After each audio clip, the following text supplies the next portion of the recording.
And now, in cooperation with police and federal law enforcement departments throughout the United States, Gangbusters.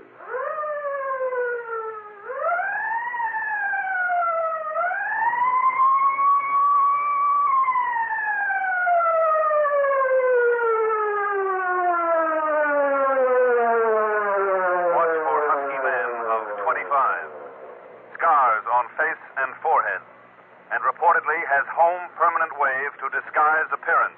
More to follow on Gangbusters Clues. Gangbusters, the only national program that brings you authentic police case histories, has asked Thomas J. McGrath, retired lieutenant, Chicago Police Department, to narrate by proxy tonight's case. Lieutenant McGrath. The man who lived through tonight's case, Gangbusters listeners, was second-grade detective Donald Ballard. He was neither more brave nor more intelligent than a score of other young men who could have been chosen for the assignment he accepted. One thing only prompted his selection: the fact that he had been born and raised on the West Coast. As far as Detective Ballard was concerned, the beginnings of what for him were to be 5 days of violence occurred 1,000 feet above Kansas City. Your attention, please. This is the captain speaking. We're letting down at Kansas City. It will not be a serious delay, but we must ask you to leave the ship for about 15 minutes while a check is made on the air conditioning. There was nothing wrong with the air conditioning, Gangbusters listeners. The airline was cooperating with an urgent request made by the police department of the city of Chicago, with the cooperation of the Kansas City police. What brought about the unscheduled landing was a passenger of about 30, tall, very well dressed, very dangerous. His name was Frank Lustin. As the plane set down and taxied in, 3 men waited at a window overlooking the field of the Kansas City terminal. Captain Peter Steele and Detective Ballard of the Chicago Police, and Captain Norman Marcus of the Kansas City Force. Well, that's our plane, Captain Steele. The pilot's coming in. Yes. Ballard? Yes, Captain. We'll have a few minutes to talk after Captain Marcus makes the pinch. All right, sir. Now, you better keep out of sight and watch Lustin. Watch him for any particular mannerisms. You may have to copy them. All right, sir. Captain Steele? Yes, right here. I'm Captain Charles, the pilot. I was instructed to see you as soon as I brought the ship in. Well, this is Captain Marcus of the Kansas City Police and Detective Ballard of the Chicago Force. Our man aboard, Captain? I checked the manifest when the radio message came. Frank Lustin, tall man. Well, can you point him out to us? Yes, sir. He should be in the terminal by now. Mm-hmm.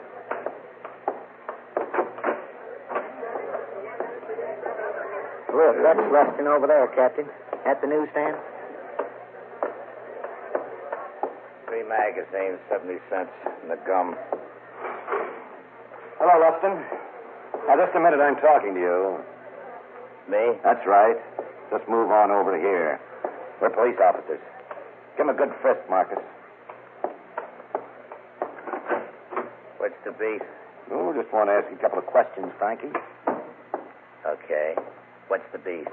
You find anything on him? Loaded 38. Got a permit for this, Frankie? Left at home, copper, along with my hunting license. We don't like mugs carrying guns around our city. Look, I'm just flying out of here. I say that we got plenty of judges you can talk to. I'll do my talking to a mouthpiece. Come on, Lustin.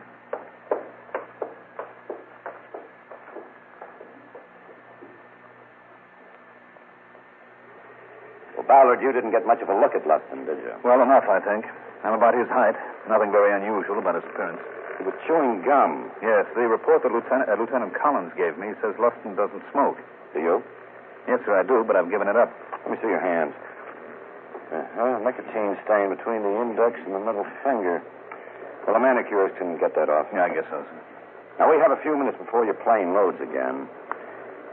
Did Lieutenant Collins tell you much about this assignment, Ballard? No, sir. He met me at the airport in Chicago. He just about had time enough to give me the reports on Lustin and tell me to meet you here. Uh-huh. Did he say this could be dangerous? Yes, sir. Well, he was right. Frankie Lustin is a hired killer. Yesterday, we got a tip from the San Francisco police that he was flying to Chicago to do some work.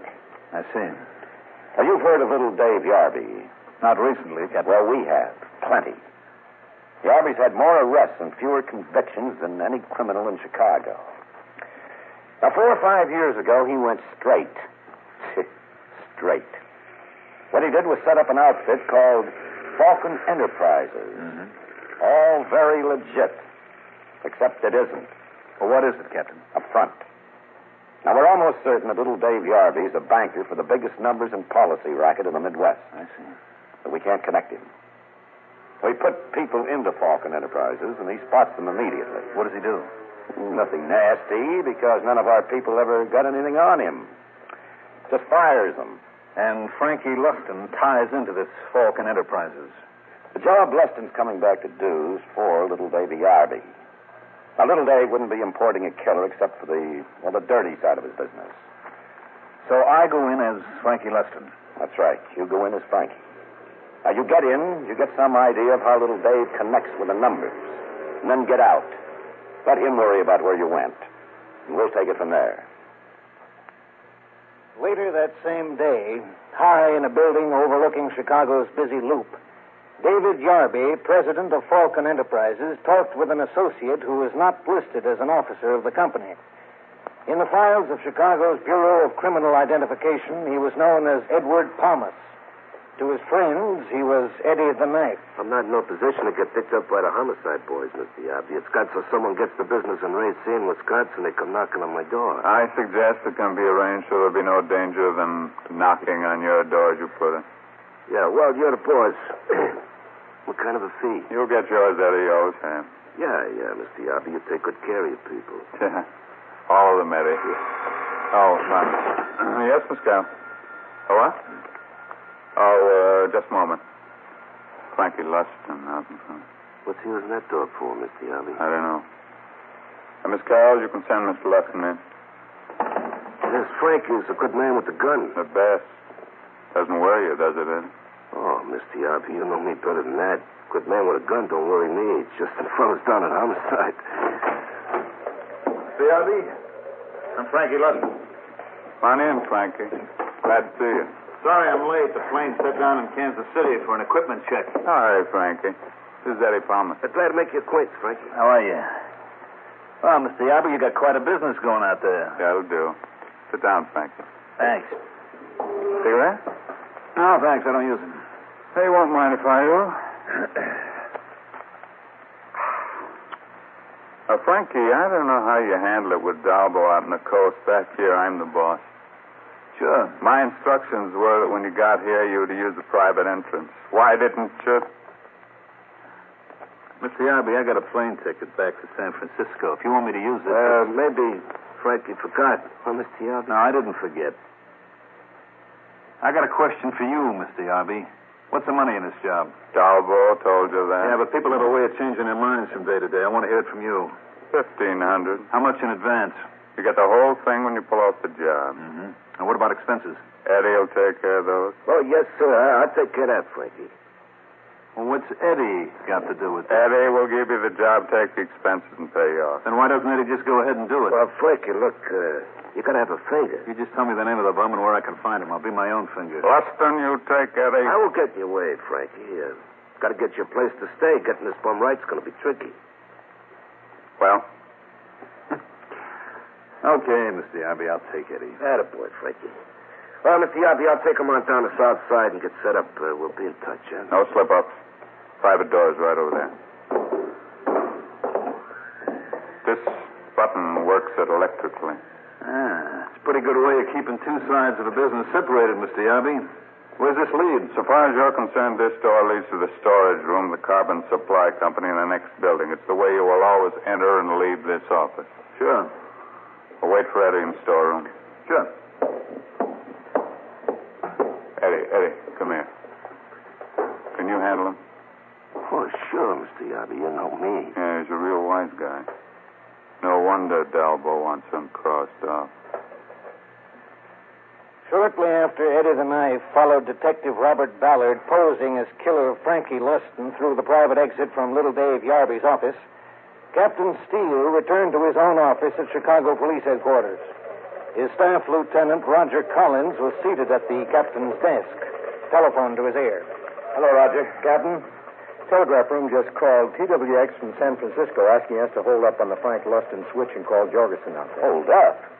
Well, this is a fine time to tell us to hold up. Any idea why? Well, the message just said it was urgent, Captain. Well, then get through to him. Operator, this is a police call. I want Captain Adolph Jorgensen, San Francisco Police. Captain Steele, Chicago Police, ready on the phone. But by this time, Gangbusters listeners, Detective Robert Ballard had moved far beyond the possibility of any recall in his job. As Frankie Lustin, he was entering a flat in a building far to the south of police headquarters.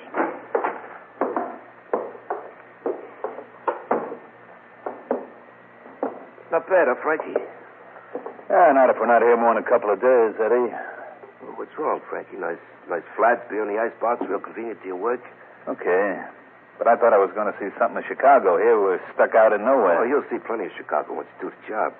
Come on, settle down and pack your bags. Say something. Tell me about the coast, huh? Sure. Yeah. Beer, Frankie? Yeah, I don't mind.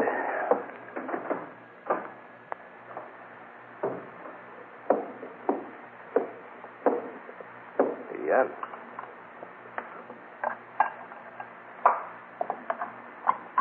Now, he's looking at you. Looking at you. I always kind of wanted to move to the coast. Rough winters here, man. Well, it gets foggy out there, but it's kind of nice. You know, Frankie, when I finish this job, I may just do that. Go right out to the coast. When you finish the job, Eddie? Well, no offense, Frankie. Helping you, I mean. Yeah. Yeah, you're a good gunner, I hear. What is the job, Eddie? Well, I'll have to point him out for you. It shouldn't be too hard because he moves around in this territory. What's that? That? Oh, steel mills aren't far from here. You know, the ore boats come right into the docks. Oh. Pledging money? Yeah, some. Well, no. I just happen to have a deck along, Frankie. Feeling I'm going to pay you $1,500, thought I might gnaw into it a little hunk. Nickel a point? Nickel a point. And so, Gangbusters listeners, these were the circumstances when Captain Steele's office got through to San Francisco. Yes, this is Collins. Yes. Hello, Jorgensen. We've been having trouble getting through. The captain is here. What? Just a minute. What is it, Roger? Frankie Lustin was sent up here to be killed. Dalbo wanted it done out of his territory. Little Dave Yarby is obliged. Well, how do they know? San Francisco picked up another squeal. Lustin had been getting too tough for Dalbo. Yarby owed Dalbo a favor. For a fee, Yarby's having Lustin taken care of. That means our man, Bob Ballard. Yes, sir. Hang up that phone. Okay, San Francisco. We understand. We'll get on it. Thanks. What now? Get a department picture of Detective Ballard. Put it in every squad, every cruiser, and have it shown to every patrolman. And if they see him, they're to stop him, get him out. Now put a 24-hour watch on little Dave Yarby's office and home. If Ballard shows, grab him. Yes. No, use an outside phone, Roger. I'll be using this one. Oh, Roger. Yes, Captain. Alert the morgue and emergency wards. We're to be notified on any unidentified dead on arrivals.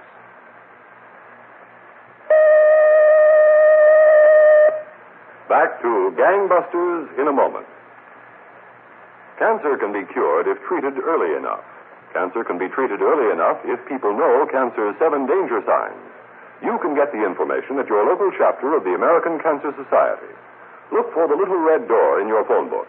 And remember, April is the month to send your donations to Cancer, care of your post office. That's Cancer, care of your post office. Support the research aimed at wiping out killer cancer for all time. And now back to Gangbusters and Lieutenant Thomas J. McGrath. For 24 hours, the Chicago police learned nothing about the whereabouts of Detective Donald Ballard. Detective Ballard also learned nothing, except that Eddie the Knife was a good gin player. You don't keep your mind on the game, Frankie. You were trying to catch a 3rd 4 and it was played already. Well, I bet you got good card sense, Frankie, the way you bluffed me into breaking up those 10. It isn't the rummy, Eddie.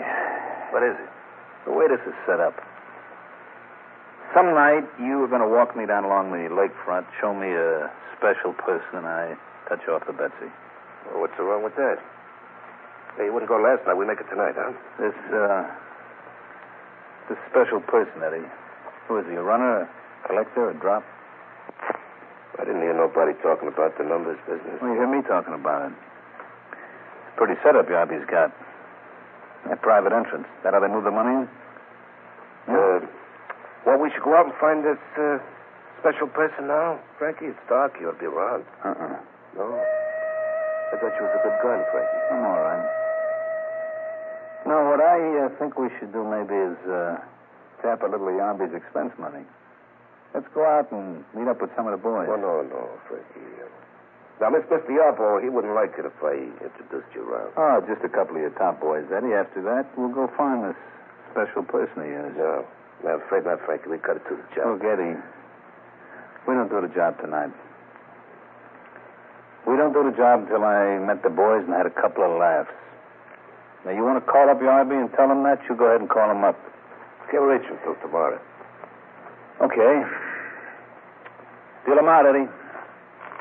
10 cents a point, Frankie? 10 cents.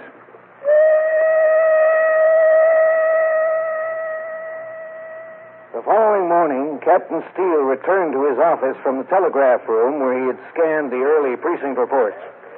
Lieutenant Collins was waiting for him. They had both slept on couches at headquarters that night. Anything, Captain? No, nothing's come in from the morgue or the emergencies. Well, he's probably all right. There may still be a chance. I know it, Roger. And we're taking it. How? We're going to call Captain Marcus, the Kansas City Police, and tell them let the real Frank Luston go. But he'll be... Certainly. Luston will come to Chicago. He doesn't know that he's to be killed. Now, he thinks there's a fee waiting for him here, and when he walks into little Dave Yarby's office and Yarby realizes he's had a plant all along, something's going to happen. It sure will. And we have to do just one thing. Make certain we're there when it does. I'm sorry to tell Jeff Perry I was on the phone at a piece of business. Well, Eddie? Well, Frankie Luston's with Augie, Mr. Yarby. With Augie?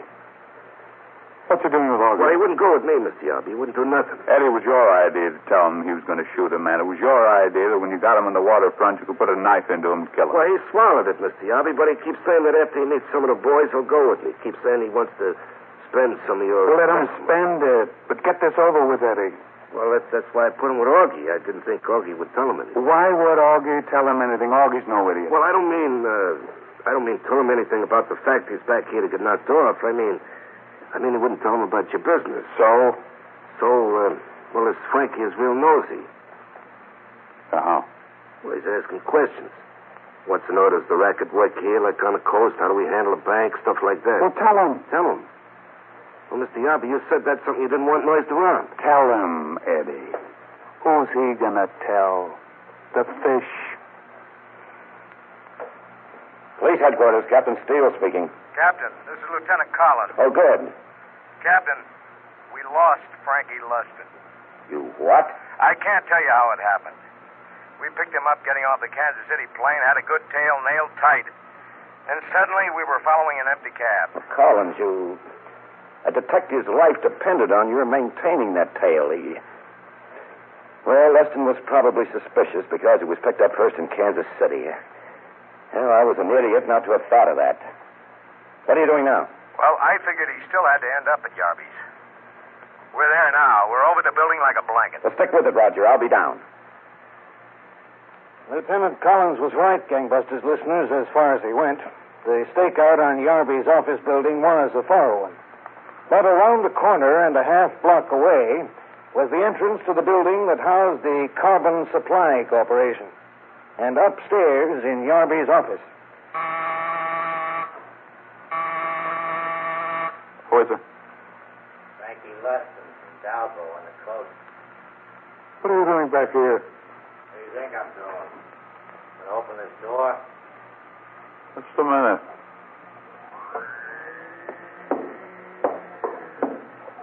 It's better. This place is too much like a gym.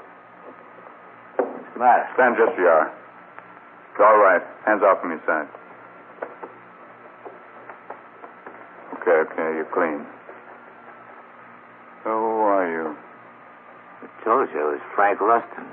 Not changing my Try mind. it again, buddy. I've already got one Frank Luston. What? You mean someone has come to see you saying he was Frankie Luston? When? When he was supposed to.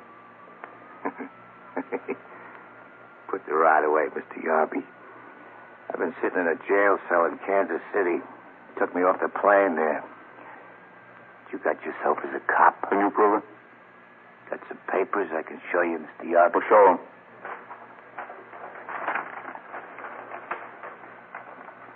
Well, okay. Yeah, Frankie, okay. Were you tailed here? Yeah, but I lost him easy. No one saw you use the private entrance? Said I lost the tail. Just a minute. Come here, Frankie. Through the blinds there, down in the street, you recognize anybody? Yeah.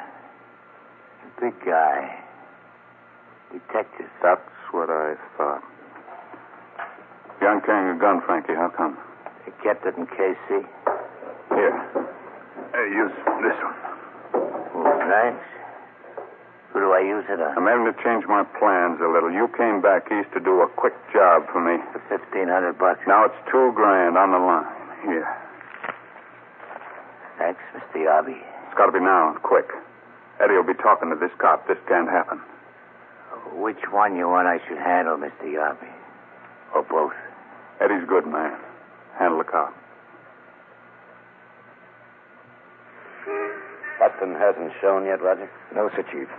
I got a man up on Yarby's floor. He's scrubbing the hall. A couple of minutes ago, Yarby looked out of his office window. Anderson caught a flash of the Venetian blinds moving. Nothing else, huh? No, sir. You think Luston could have got a tip that he was headed for a trap? Hardly, Lieutenant. He wouldn't have come on out to Chicago. He'd have gone right back to the coast and nailed Dalbo. Yeah, guess that's right, Chief. Meanwhile, at 7979 Morley Terrace, Detective Donald Ballard had finally got Eddie the Knife talking, something he'd been trying to accomplish through endless games of gin rummy. You happy now, Frankie? Oh, sure, Eddie. You know, a fellow gets curious when he comes to a new town. He likes to know how things are done. You never can tell what tips you can pick up. Yeah. Well, we go down to the lakefront, take care of the men now, huh? We'll go down to the lakefront and take care of your man. Yeah. You gonna check your gun, Frankie? It's checked. Oh, yeah, that's right. I remember. You checked it yesterday, didn't you? You know, you boys are real smart back here. We aren't near that smart on the coast. Who'd think of moving into the banker for the numbers through a supply company in a special private door? That's smart. Well, it's Mr. Yarby that's smart. He must handle quite a bank. Oh, I've seen as much as 50,000 in one satchel. Are we going now, Frankie? Look, why don't you go down the corner and get some beer ready, then we'll go, huh? No, I think... Eddie, I don't go unless I have some beer first. Well, Mr. Yarby... Yarby isn't touching off to Betsy. I am. All right, Frankie. I'll be right back. Get me a package of gum, Eddie. Yeah, you ought to try that double bubble gum. Hey, who are you? You took your time making up your mind to come out. You ready? Back inside, Eddie. Now, look, we don't want no trouble. Step out of the way. You don't catch no trouble. You're the cop who likes to play like he's Frankie Luston. Well, I've had jobs I enjoyed more, Luston. Yeah. Kind of look like me, but you ain't got my class. Are you Frankie Luston? I'm Luston. Been in a Kansas City jail while this copper moved in for me. You gonna kill him? He's done his last job. Then what are you gonna do, Frankie? And I'm getting out of here. All right, cop.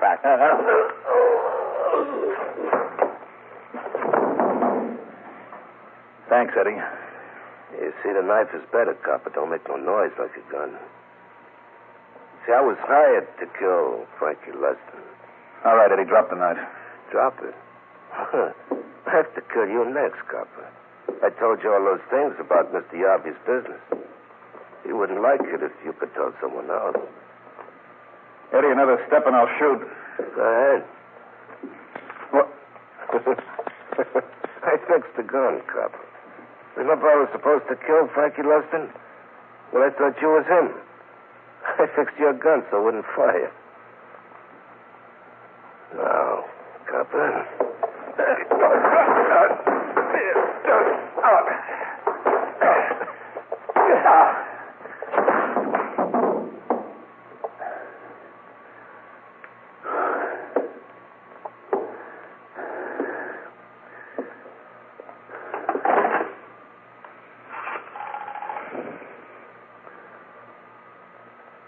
Police emergency. Captain Steele. Steele there? Put this on the radio dome. Detective Ballard reporting. I'm at 7979 Morley, third floor rear. I got two men here. One's dead. The other will be coming around. I'll need a surgeon. I got a knife cut. Oh, and tell him to bring some cigarettes. Edward Palmas was tried, found guilty of murder in the first degree, and died in the electric chair, Gangbusters listeners. Through the information Detective Donald Ballard was able to secure, little Dave Yarby's numbers ring was broken up, and David Yarby was sentenced to prison for life. Thank you, Lieutenant Thomas J. McGrath, retired, of the Chicago Police Department. And now, Gangbusters Nationwide Clues, broadcast every week to assist American police in their war against the underworld. Attention, Gangbusters listeners. Maintain vigilance for Charles Otto Donner, wanted by the FBI for unlawful flight to avoid prosecution for the crime of burglary. His official description. Charles Otto Donner, age 25, 5 feet 11, 190 pounds, medium build, brown hair, may be dyed red, blue-gray eyes, may wear glasses, may seek work as a machinist or construction laborer. This man has cut scars center of forehead and below right eye. He reportedly uses home permanent wave preparations as a means of changing his appearance. Caution. Donner is reportedly armed and should be considered dangerous. He has indicated he will not be taken alive.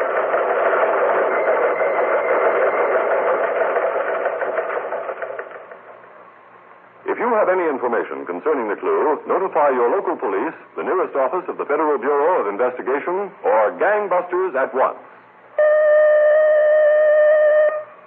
Tonight's Gangbusters case was written by William L. Stewart and directed by Leonard L. Bass, with Mandel Kramer, Larry Haynes, and Ray Johnson in leading roles.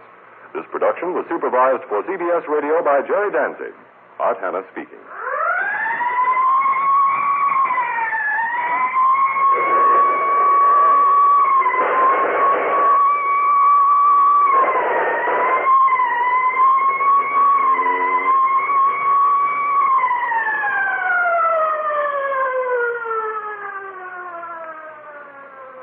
Listen next week, same time, same CBS station, to amazing facts in The Case of the Nervous Brother on Gangbusters, a production of CBS Radio in cooperation with Phillips H. Lord.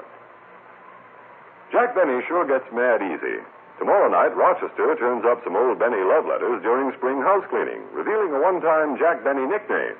Is that anything to get mad over? And then along comes the Benny press agent with a scheme for Jack to swim the big-inch pipeline for a publicity stunt. Is that anything to get mad over? Listen and laugh tomorrow night on CBS Radio to The Jack Benny Show.